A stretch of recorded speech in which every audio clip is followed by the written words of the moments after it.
Assalamualaikum warahmatullahi wabarakatuh. Di dalam video ini, saya Afaf dan kawan saya Kalisa akan menerangkan subjek Pendidikan Syariah Islam bidang usul fiqh bab ketiga iaitu nasah. Sekalung penghargaan dan terima kasih kepada Tuan Pengetua SMKA Haji Muhammad Yassin, Ustaz Muhammad Azfar bin Tumin dan guru-guru Pendidikan Syariah Islam iaitu Ustaz Sani dan Ustaz Abdullah kerana sudi membimbing dan memberi galakan kepada kami dalam usaha untuk menyiapkan video tajuk Pendidikan Syariah Islam untuk tingkatan 5. Semoga usaha kecil kami ini memberi manfaat kepada semua pelajar di Malaysia yang menduduki subjek Pendidikan Syariah Islam SPM, insya-Allah. Pengertian nasah terbahagi kepada bahasa dan istilah. Dari segi bahasa, menghilangkan dan menghapuskan. Dari segi istilah pula, memasukkan sesuatu hukum syarak dengan sebab wujud dalil syarak yang datang kemudian. Rumusan pengertian ataupun lebih lanjut lagi. Yang pertama, nasah hendaklah berlaku dengan kitabul syarak. Yang kedua, perkara yang dimansukkan mansuh ialah kitabul syarak yang terdahulu yang mengandungi hukum syarak mencakupi perintah, larangan atau penceritaan yang mempunyai hukum. Hal ini bermaksud pembatalan hukum yang sabit secara akli, uruf atau hukum ciptaan bukan dinamakan nasah. Keempat, disyaratkan berlalu satu pintu antara nasah dalil yang memasukkan dengan mansuh iaitu dalil yang dimasukkan. Contohnya, pada zaman awal Islam, seseorang tentera Islam diwajibkan menghadapi 10 orang tentera kafir dalam peperangan. Ini terdapat dalam surah Al-Anfal ayat yang ke-65. Kemudian, hukum ini dinasahkan dengan seseorang tentera Islam hanya diwajibkan menghadapi 2 orang tentera kafir sahaja. Ini surah Al-Anfal juga ayat yang ke-66 iaitu ayat yang selepas ini sahaja. Hukum mansuh dan nasah. Hukum mansuh yang tadi, kewajipan menghadapi 10 orang musuh sabit dengan dalil terdahulu firman Allah, Iyakum minkum 20 sabirun yaghlibu mi'atain. Artinya, jika ada di antara kamu 20 orang yang sabar, nescaya mereka dapat menewaskan 200 orang, iaitu dari pihak musuh yang kafir itu. Yang surah Al-Anfal tadi ayat 65. Hukum nasah pula, dia kewajipan menghadapi 2 orang musuh sabit dengan dalil terkemudian. Firman Allah, Al-ana khaffafa Allahu 'ankum wa 'alima anna fiikum dha'fa فإن يكن منكم 100 صابرة يغلبوا 200. artinya sekarang Allah Subhanahu Wa Taala telah meringankan daripada kamu, iaitu apa yang telah diwajibkan dahulu, kerana ia mengetahui bahawa pada kamu ada kelemahan. Oleh itu, jika ada di antara kamu 100 orang yang sabar, nescaya mereka akan dapat menewaskan 200 orang. Dekat sini kita nampak hukum wajib menghadapi 10 orang musuh tentera kafir telah dinasahkan kepada wajib hanya menghadapi 2 orang musuh tentera kafir sahaja. Itulah. Seterusnya, rukun nasah. Terdapat 4 rukun nasah. Yang pertama, an-nasih, Allah Subhanahu Wa Taala. Kenapa? Kerana Allah Subhanahu Wa Taala yang berhak membatalkan hukum. Yang kedua, al-mansuh, iaitu hukum yang dibatalkan. Dan yang ketiga, al-mansuh anhu, yang dimasukkan daripadanya, maksudnya mukallaf yang diperintahkan dengan hukum syarak. Dan yang keempat, adatun nasah, medium nasah, iaitu kata-kata yang menunjukkan hukum yang sabit telah diangkat atau dibatalkan. Dari pensyariatan nasah, dulu ulama bersepakat mengatakan nasah harus berlaku dari sudut akal dan hukum syarak. Dari pensyariatan nasah ni boleh terdapat berdasarkan Al-Quran. ما ننسخ من آية أو ننسها نأت بخير منها أو مثلها ألم تعلم أن الله على كل شيء قدير. Artinya, apa sahaja ayat keterangan yang kami masukkan iaitu batalkan atau kami tinggalkan, iaitu atau tangguhkannya, kami datangkan ganti yang lebih baik daripadanya atau yang sebanding dengannya. Tidakkah engkau mengetahui bahawasanya Allah Maha Kuasa atas tiap-tiap sesuatu? Surah Al-Baqarah ayat ke-106. Berdasarkan hadis pula, hadis Nabi SAW, An Buraidah radhiyallahu anhu qala Rasulullah SAW, kuntu nahaitukum an ziyaratil qubur fazuruha. Artinya, daripada Buridah berkata, Rasulullah SAW bersabda, aku dahulu melarang kamu daripada menziarahi kubur, maka ziarahlah kamu ke kubur sekarang. Bahagian nasah kita ada dua bahagian. Yang pertama dari aspek hukum ganti dan yang kedua dari aspek hukum syarak. Bahagian pertama terbagi pada 3 peringkat nasah, iaitu kepada hukum yang lebih ringan, kepada yang sama berat dan kepada hukum yang lebih berat. Yang kepada hukum yang lebih ringan ni, kita tengok contohnya, nasah hukum akad wanita kematian suami daripada setahun kepada 4 bulan 10 hari. Juga nasah hukum wajib atas seorang tentera Islam menghadapi 10 orang musuh kepada hanya wajib menghadapi 2 orang musuh dalam peperangan. Yang ni lebih ringan. Kalau yang kepada yang sama berat pula, nasah hukum menghadap Baitul Maqdis kepada menghadap Kaabah sebagai kiblat umat Islam. Yang ketiga iaitu hukum yang lebih berat. Pada zaman awal Islam diberi pilihan sama ada untuk berpuasa atau fidyah, lalu dinasahkan kepada hukum wajib berpuasa. Juga hukum arak asal dihalalkan, kemudian dia jadi haram. Bahagian kedua ataupun dari aspek hukum syarak, terdapat 5 hukum. Yang pertama, hukum tanpa ganti, wajib kepada sunat, wajib kepada harus, haram kepada harus. Yang terakhir sekali, hukum pilihan antara 2 perkara dengan mewajibkan salah satu. Yang pertama ni, nasah hukum tanpa ganti ataupun tanpa hukum gantian. Nasah hukum memberi sedekah apabila ingin menghadap Rasulullah SAW. Firman Allah, يا أيها الذين آمنوا إذا ناجيتم الرسول فقدموا بين يدي نجواكم صدقة ذلك خير لكم وأطهر فإن لم تجدوا فإن الله غفور رحيم. artinya, wahai orang-orang yang beriman, apabila kamu menghadap Rasulullah SAW, maka hendaklah kamu bersedekah sebelum menghadapnya. Surah Al-Mujadilah ayat 12. Kedua, nasah wajib kepada sunat. Contohnya, hukum wajib qiyamul lail telah dinasahkan kepada sunat qiyamul lail. Ketiga pula, nasah wajib kepada harus. Hukum wajib menjauhi bersetubuh pada malam hari bulan Ramadan selepas tidur dah dinasahkan kepada hukum harus bersetubuh. Keempat pula, nasah hukum haram kepada hukum harus. Contohnya yang pertama, nasah haram ziarah kubur kepada harus. Kedua, nasah haram menyimpan daging korban kepada harus. Yang terakhir sekali iaitu nasah hukum pilihan antara 2 perkara dengan mewajibkan salah satu. Contohnya, hukum pilihan pada zaman awal Islam antara berpuasa atau membayar fidyah kepada hukum wajib berpuasa. Selain daripada perkara yang telah dinasahkan tadi, terdapat juga perkara yang tidak boleh dinasahkan.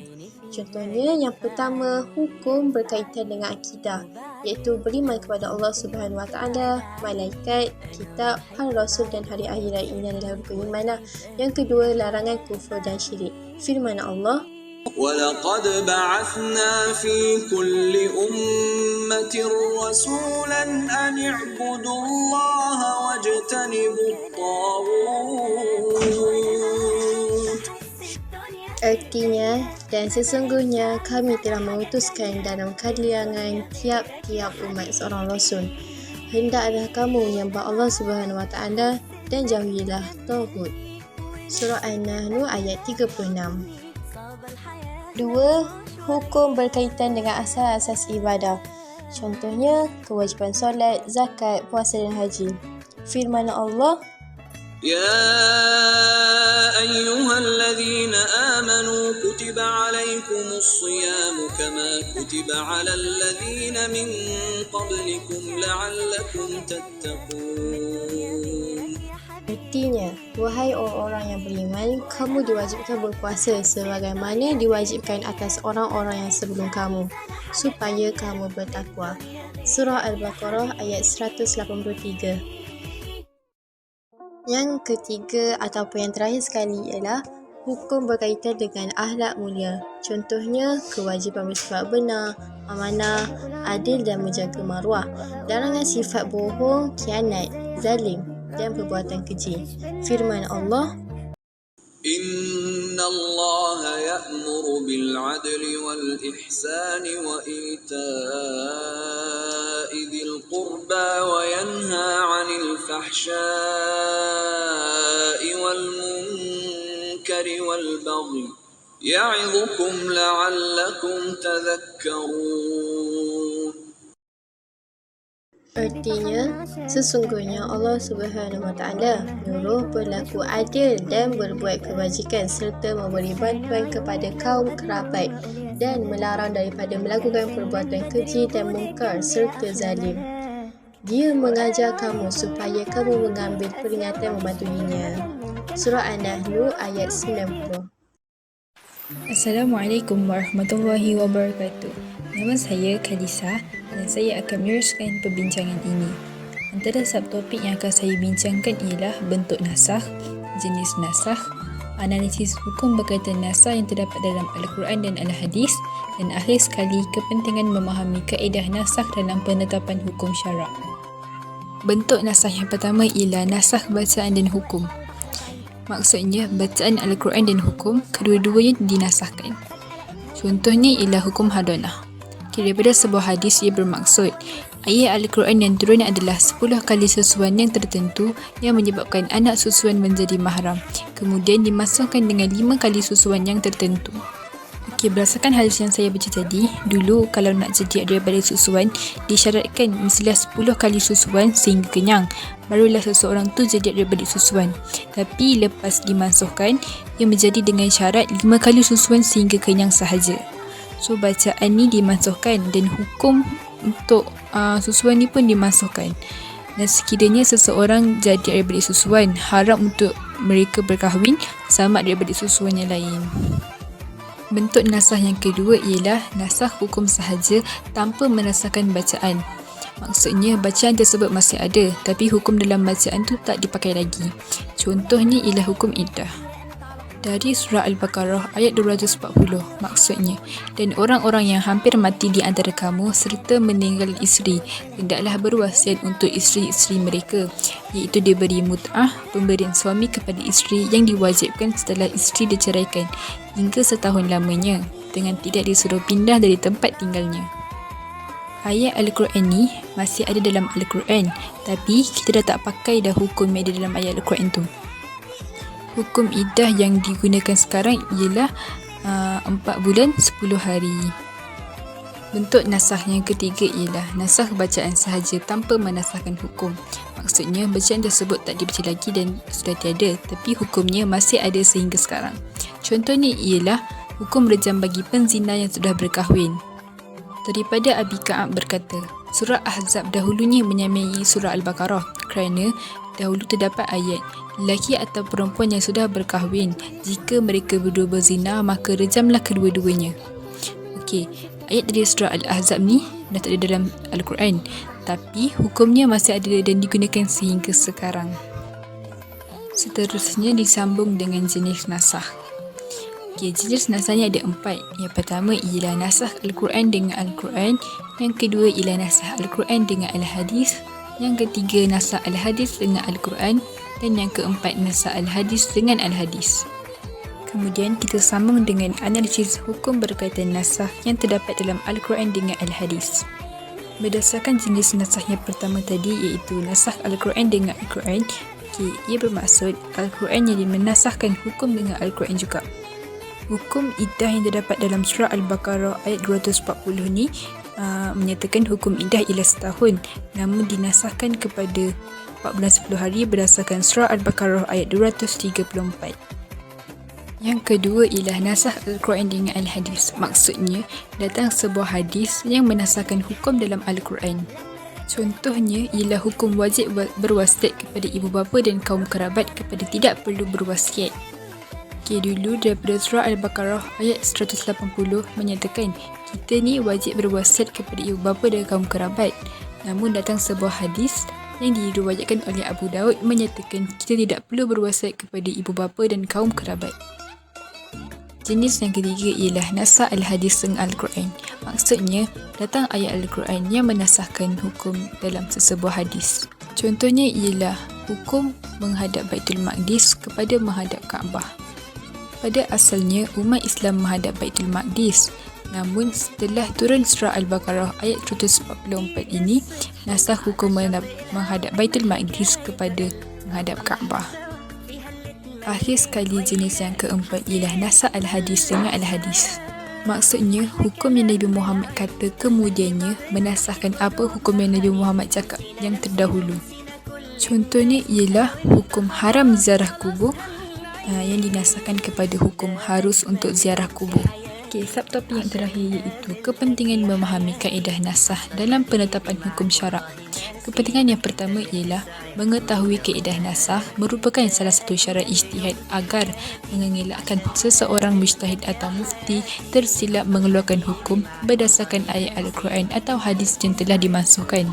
Syarat untuk menjadi mujtahid atau mufti, seorang tu mestilah mengetahui kaedah nasakh supaya apabila dia menjadi seorang mujtahid atau mufti, dia tidak tersilap mengeluarkan sebuah hukum.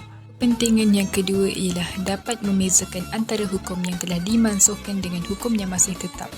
Jika kita fahami kaedah nasakh ni dengan baik, kita dapat tahu tak semua hukum ni dinasahkan dan tak semua hukum masih sama yang kita boleh gunakan sampai sekarang. So, bila kita faham dan cakna tentang kaedah nasakh ni, kita tahu nak guna mana hukum yang betul. Kepentingan yang terakhir ialah prinsip asas kaedah nasakh juga boleh diaplikasikan dalam semua peraturan dan undang-undang dalam sesebuah negara, khususnya peraturan berdasarkan siasah syariah. Siasah syariah ni dia bermaksud pentadbiran negara mengikut hukum Islam. Okey, apa yang kita boleh faham maksudnya jika kita fahami betul-betul kaedah nasakh ni, kita boleh aplikasikan, kita boleh gunakan untuk undang-undang dalam negara kita. Ini sekali sebagai penutup, kami sertakan beberapa soalan yang kerap kalinya keluar semasa peperiksaan. Kami juga sertakan jawapan yang dicadangkan untuk menjawab bagi soalan-soalan berikut. Soalan pertama, nyatakan pengertian nasakh. Kita tahu pengertian nasakh ni terbahagi pada dua, iaitu bahasa dan istilah. Macam mana kita nak tahu dia minta bahasa atau istilah? Kita tengok pada markah. Markah dia kasih dua, maka dia minta istilah. Sebab istilah dia lebih panjang daripada bahasa. Jadi jawapannya adalah memasukkan atau membatalkan sesuatu hukum atau dengan sebab wujud dalil syarak yang datang kemudian. Soalan kedua ini dia bagi bahan iaitu hadis. Hadis ni menceritakan tentang hukum penyusuan. Soalan ni ada 4 markah, so kita kena ada 4 poin. Poin yang pertama, kita kena cakap dia nasakh apa. Nasakh untuk hadis ni ialah nasakh bacaan dan hukum. Maksudnya bacaan Al-Quran dan hukum ni kedua-duanya dinasahkan. Kita kena terangkan apa hukum awalnya. Hukum awalnya ialah hukum penyusuan 10 kali kenyang mengharamkan perkahwinan telah dimansuhkan. Dia jadi diganti dengan penyusuan 5 kali kenyang yang mengharamkan perkahwinan. So kita kena cakap juga bacaan ayat ini pun tak dalam Quran kan, dia dimasukkan. So bacaan dimasukkan, hukum pun telah dimasukkan. Lepas itu, terangkan kepentingan kaedah nasakh dalam penetapan hukum syarak. So di sini dia minta kepentingan. Jadi, macam mana kita nak tahu berapa dia minta? Adakah dia minta satu kepentingan, 2 atau lebih? Jadi kita tengok markah. Markah dia kasih 2. Maybe mula-mula kita nak kasih 1 sebab satu kepentingan saja dah panjang. Tapi untuk lebih berhati-hati daripada terkurang markah, lebih baik kita sertakan 2 kepentingan. Jadi, jawapannya dapat membezakan hukum yang telah dinasahkan dengan hukum yang masih kekal untuk beramal dalam kehidupan seharian. Juga dapat menjadi panduan kepada ulama untuk menetapkan sesuatu hukum syarak berdasarkan Al-Quran dan Al-Sunnah, ataupun mana-mana jawapan daripada buku teks ataupun jawapan yang munasabah. Seterusnya, terangkan bentuk nasakh dalam nas di atas, di mana bila dia tanya bentuk nasakh, dia akan sertakan ayat ataupun hadis daripada buku teks. Jadi kita kena ingat ayat dan hadis daripada buku teks, dan kita kena ingat dia punya maksud. Jadi di sini disertakan firman Allah Subhanahu Wa Taala ayat daripada surah Al-Baqarah ayat 240. Jadi apakah jawapannya? Jawapannya adalah nasakh hukum tanpa bacaan. Ayat di atas menerangkan pada peringkat awal Islam, akad isteri yang kematian suami ialah setahun. Kemudian, hukum ini dinasahkan oleh ayat lain yang menerangkan akad isteri yang kematian suami ialah 4 bulan 10 hari. Namun, itu tersebut masih dibaca. Okey, berdasarkan soalan ini, tajuknya ialah rukun nasakh.